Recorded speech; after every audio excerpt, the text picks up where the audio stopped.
All right, very good. How come you don't have a picture? What happened to your high school picture? Oh, I left it at home. left How it at silly of me after I, as the announcer, said to everybody, don't forget your picture. All right, we won't tell anybody. We'll cut that part out. That's okay.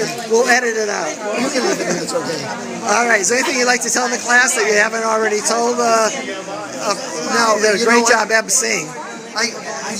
Peggy and Barb asked me to do it at last minute. I was really glad to do it. You know, it's really crazy. I went to I got in a little bit early, so on Friday I went to lunch with a number of classmates. I got a little bit teary-eyed. It was just, 50 years and you're seeing some of these people you haven't seen in 50 years. Right. Well, it goes back to elementary days, too. Oh, absolutely. Like Iris Varga, I probably haven't seen her in 50 years. She hasn't changed a bit. She's as beautiful as ever. And we've got your wife is beautiful.